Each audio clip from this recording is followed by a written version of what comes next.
সম্প্রতি একটি ঘটে যাওয়া ঘটনা, সেটা হলো গাজীপুর টঙ্গীতে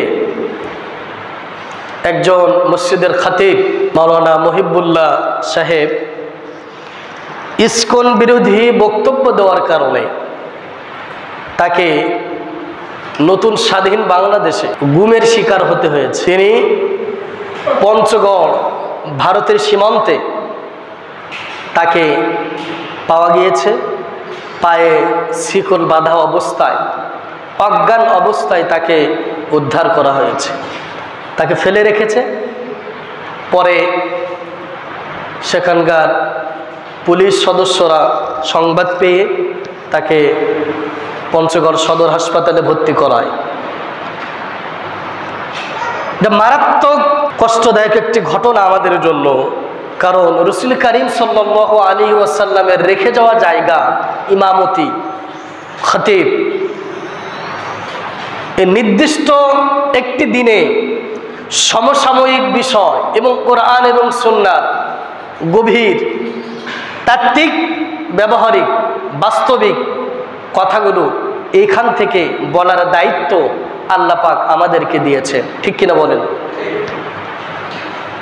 এই সমাজের ঘটে যাওয়া কথাগুলো এবং আমাদের দৈনন্দিন জীবনে চলার জন্য হুদাল লিন্নাস, যালিকাল কিতাবু লা রাইবা ফি, একটি ম্যানুয়াল, একটি পথ নির্দেশিকা, একটি গাইড বুক আল্লাহ পাক দিয়েছেন। সেখান থেকে আমাদের ব্যবহারিক জীবনে কোরআন এবং সুন্নাহ থেকে বাস্তবিক কথাগুলো, সত্য কথাগুলো জাতির সামনে উপস্থাপন করা, এটা আমাদের নৈতিক দায়িত্ব, ইমানি দায়িত্ব, ঠিক কিনা বলেন? সেই জায়গা থেকে আমাদের একজন ভাই খতিব ইসকনের বিরুদ্ধে কথা বলার কারণে নতুন স্বাধীন দেশে তাকে গুম হতে হয়েছে। এটা খুবই কষ্টদায়ক, অপমানজনক এবং এটা মেনে নেওয়ার বিষয় নয়। কারণ গত 16 বছর গুম হয়েছে, খুন হয়েছে, মানুষের অধিকার ছিল না। এখন তো 1500 মানুষের রক্তের বিনিময়ে নতুন স্বাধীন বাংলাদেশ হয়েছে, ঠিক কিনা বলেন? এই সময় এসে আইন শৃঙ্খলা বাহিনী মানুষ তারা থাকতে এমন একটি ঘটনা ঘটেছে, এটা আসলে মেনে নেওয়ার বিষয় নয়। ইসকন কারা? ইসকনটা কি? ইসকন হলো কঠোর উগ্রবাদী, হিন্দুত্ববাদী একটি গোষ্ঠী, একটি দল হলো ইসকন। এদের কাজ হলো মুসলিমদেরকে নিধন করা।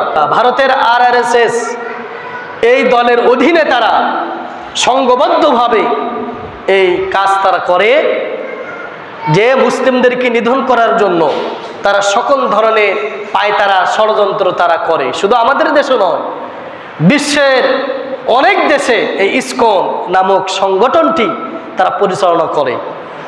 এদের মূল টার্গেট হলো ইসলাম বিদ্বেষ, সাম্প্রদায়িক সম্প্রীতি সংঘাত সৃষ্টি করে দেওয়া, বিদ্বেষ সৃষ্টি করে দেওয়া, মুসলিম অমুসলিম এর ভিতরে একটি দাঙ্গামা হাঙ্গামা সৃষ্টি করে দেওয়া এদের মূল একটি কাজ। স্বাধীনতার 54 বছর হয়ে গেছে, আজকেও গুমের শিকার হতে হচ্ছে আমাদের দেশের নাগরিকদেরকে, ঠিক কিনা বলেন? এই ইসকন গত 16 বছর ভারতের প্রত্যক্ষ এবং স্বৈর শাসকের পরোক্ষভাবে তারা তাদের শেকড় এই বাংলার জমিনে শক্তভাবে মজবুত করে রেখেছিল। এরা অনেক অপকর্ম করেছে। সম্প্রতি 2024 সালের সম্ভবত এপ্রিল মাসে ফরিদপুরের 2 জন কোরআনের হাফেজকে তারা মন্দিরে নিয়ে যে নির্মমভাবে পিটিয়ে তাদেরকে হত্যা করা হয়েছে এই স্কুলের সদস্যরা, এবং আরো 5 জন আহত হয়, তাদেরকে সদর হাসপাতালে ভর্তি করা হয়েছিল, মর্মান্তিক অবস্থায় তারা ছিল।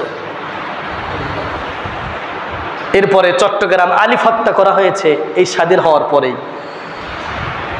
এই ইসকন একটি হিন্দুত্ববাদী মুসলিম বিদ্বেষী একটি সংগঠন।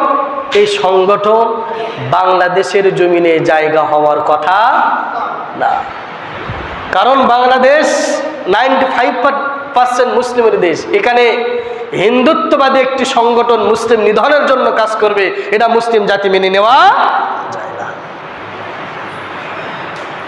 আজকে এই কথা বলার কারণে তাকে গুমের শিকার হয়েছে। আল্লাহ পাক এই জাতির রাহবার মহিবুল্লাহ মিয়াজি হযরত মাওলানা, ওনাকে শারীরিকভাবে অত্যন্ত মুরব্বী মানুষ, তাকে তিনি সাক্ষাৎকার দিয়েছেন, তাকে কঠিনভাবে মারাত্মকভাবে তাকে প্রহার করা হয়েছে এবং তিনি বললেন যে আমার দেখে মনে হলো না যে তারা সকলেই বাংলাদেশি, আমার মনে হয়েছে তারা হলো ভিনদেশি মানুষ।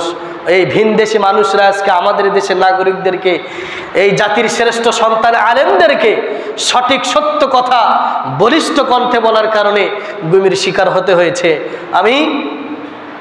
আমরা সকলেই দায়িত্বহীন কণ্ঠে বলে দিতে চাই, এই হিন্দুত্ববাদী উগ্র সংগঠন ইসকনের কোনো জায়গা বাংলার জমিনে দেখতে চাই না, ঠিক কিনা বলেন?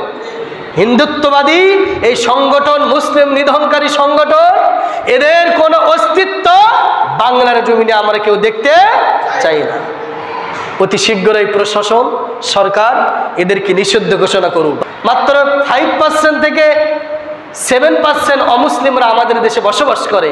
এই 54 বছরে তারা এমনভাবে বসবাস করে, একজন নবজাতক শিশু মায়ের কোলে যেমন নিরাপদে থাকে, আমাদের দেশের অমুসলিমরা সকলেই আমাদের কাছেও তেমন নিরাপদ থাকে। আছে কিনা বলেন? ঠিক কিনা বলেন?